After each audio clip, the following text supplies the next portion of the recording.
सबैजनालाई वेलकम छ best with me च्यानलमा। आजको नेप्से अपडेटमा स्वागत गर्न चाहन्छु। ढिलानगर भिडियो छ।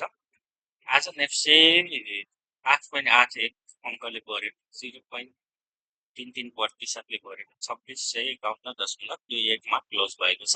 एडभान्समा हेर्छौँ भने 172वटा कम्पनी बढेको छ भने डिक्लाइनमा 86वटा कम्पनी बढेको छ भने 19वटा कम्पनी चाहिँ अनचेन्ज छ।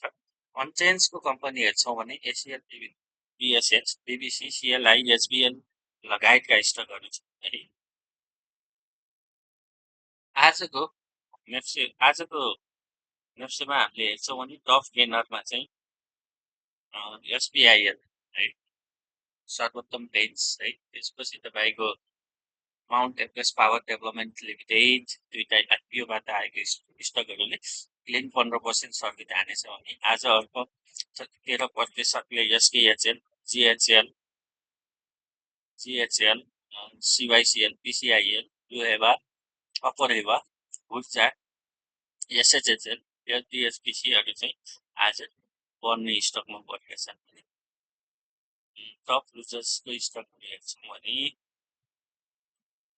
इएनएल चाहिँ लिमिन्चरै छ, त्यसपछि युएलएससी जसको चाहिँ अब ब्लक इन पिरियडमा आँटेको छ, त्यो स्टक पनि घटेको छ है त।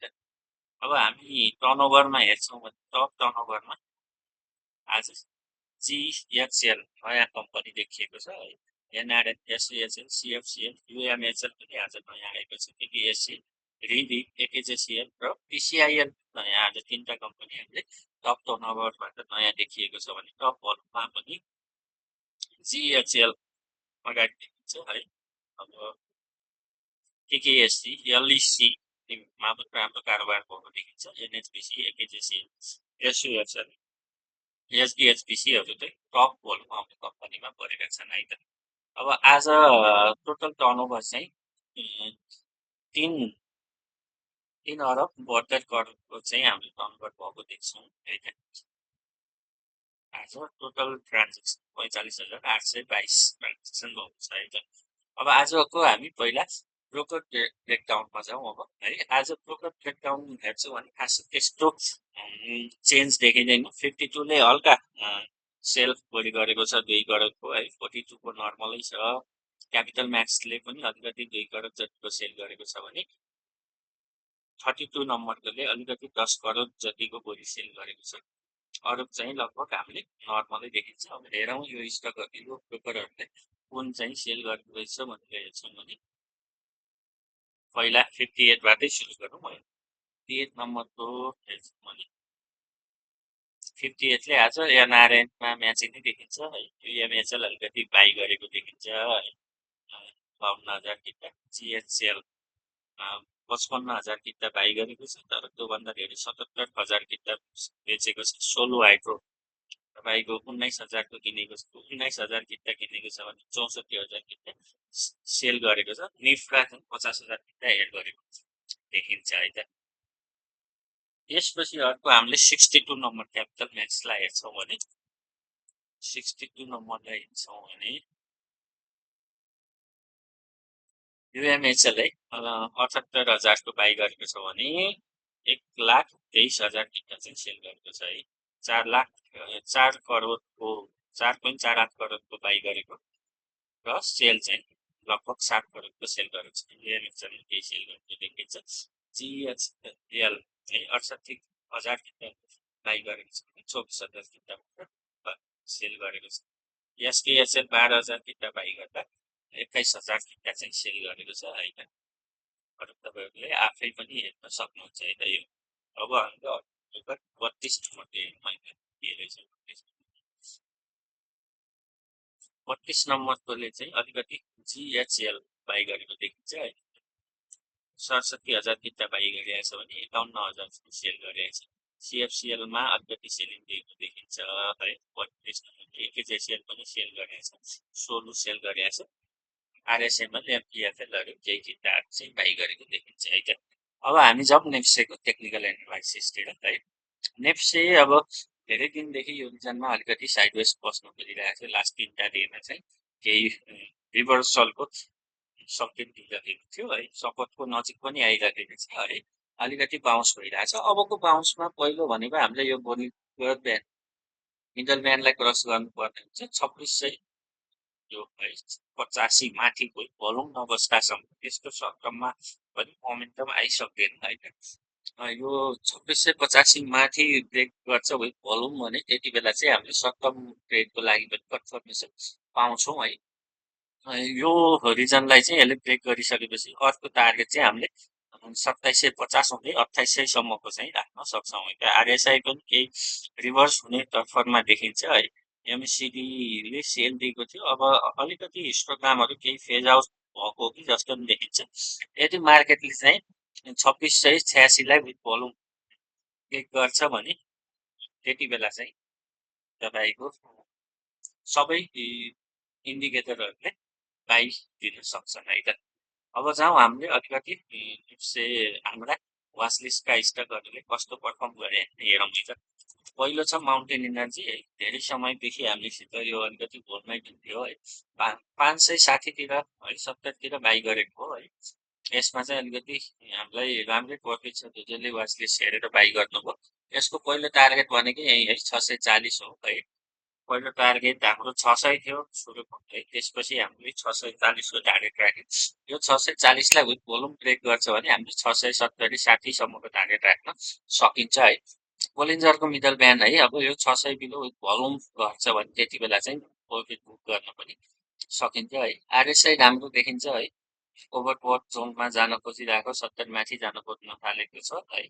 एमएससिडीमा एउटा हुक टाइपको बनिरहेको छ, हिस्टोग्रामहरू फेरि पनि कलरफुल बन्दै गएको देख्न सकिन्छ। यसमा मोमेन्टम राम्रै छ, फन्डामेन्टल पनि यो राम्रो छ, लङ टर्म इन्भेस्ट गर्छु भन्ने लागि पनि यो एउटा बेस्ट अप्सन हुन सक्छ है त।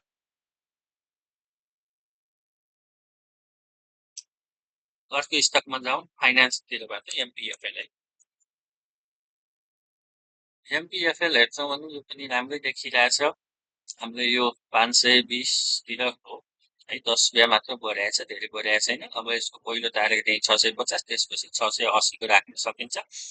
आरएसआई पनि 50 माथि छ, ट्रेन्डिङ जोनमै छ। एमएसडीले हिजो चाहिँ अलिकति बाई सिग्नल दिएर हिस्टोग्रामहरू पनि पोजिटिभ बन्दै गइरहेको छ, यसमा केही मोमेन्टम राम्रै हुनसक्छ है। यो रिजनहरू 680लाई विथ भोल्युम ब्रेक गर्छ भने हामीले 740सम्मको टार्गेट पनि राख्न सकिन्छ। यो राम्रै देखिरहेछ, विथ भोल्युम पनि बढिरहेको छ भने यसलाई चाहिँ हामीले अलिकति ट्रेड इन पोइन्ट अफ भ्यूबाट पनि हेर्न सकिन्छ, अझै पनि हेर्न सकिन्छ है। तर विथ 580 किलो चाहिँ जान्छ भने विथ टाइट स्टप लस हेर्नुपर्छ है त। त्यसपछि हामीले अर्को स्टक हेरौँ, पिसिआइएल हेरौँ पहिला है त। पिसिआइएल म्यानुफ्याक्चर सेक्टरबाट भर्खर आइपिओ आएको कम्पनीहरू खासै बढिसकेको थिएन। आज विथ भोल्युम बढेको छ, यसको पहिलो टार्गेट यही 712 हुन्छ है, त्यसपछि चाहिँ 780सम्मको टार्गेट राख्न सकिन्छ। विथ भोल्युम 610 किलो जान्छ भने चाहिँ तपाईँहरूले सेल पनि गर्नुपर्छ है। यसमा अहिले ठिकै देखिया छ, एमएससीले फेरि बाई सिग्नल दिन खोजे जस्तो देखिन्छ, हिस्टोग्राम पनि पोजिटिभ देखिन्छ अहिलेलाई, ठिकै छ है त। यो अब 610 किलो चाहिँ विथ भोल्युम गर्छ भने त्यति बेला चाहिँ तपाईँहरूले प्रफिट बुक गर्नुपर्छ। अब अर्को स्टक जाउँ हामीले युएमआरएस हेर्नु। युएमआरएस स्टक ठिकै खालको स्टक हो, अलिकति मिड क्यापमा पर्छ है।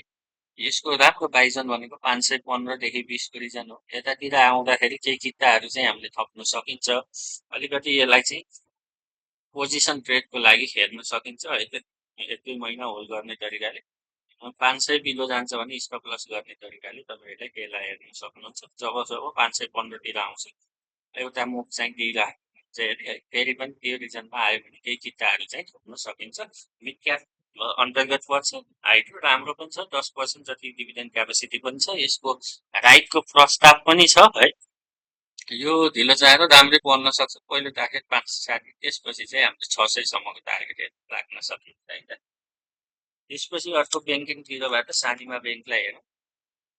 सानिमा ब्याङ्क एकदम फन्डामेन्टल राम्रो भएको ब्याङ्क पनि हो, रिपोर्ट पनि राम्रो निकालेको छ। अब यसको चाहिँ अलिकति रिपोर्ट आइसकेपछि सेलिङ आएको हो है। पहिलो टार्गेट यही रिजनै हुन्छ है, 385 है।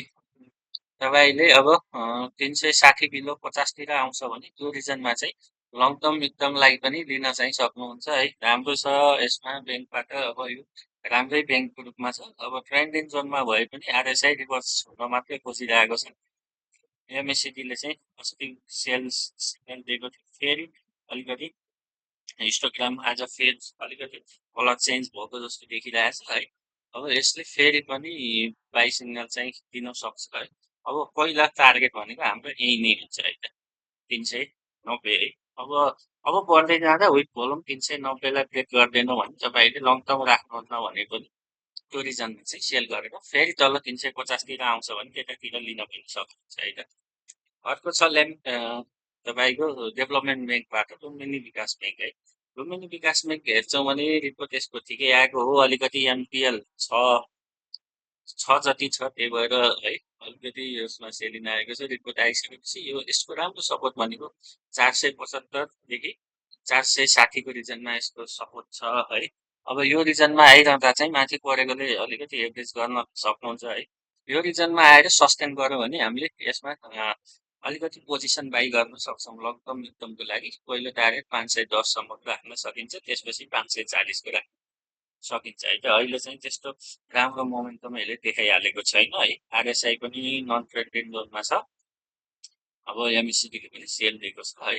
अब पहिला चाहिँ अब यसले चाहिँ कस्तो रिभर्सलको सिग्नल देखाओस् अलिकति है, पुलिस क्यान्डलहरू बनोस्, त्यसपछि हेर्नु पनि सकिन्छ।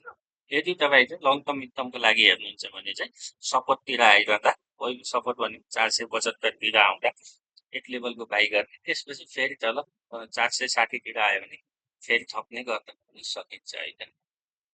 भिडियो कस्तो लाग्यो तपाईँहरूलाई कतिको दिन नबिर्सिनु होला। भिडियो मन पर्यो भने इन्भेस्ट विथ मी युट्युब च्यानललाई सब्सक्राइब गर्नु होला, कमेन्ट गर्नु होला। धन्यवाद। भोलिको लागि कुन स्टक हेर्न चाहनुहुन्छ कमेन्ट गर्नु सक्नुहुन्छ है त।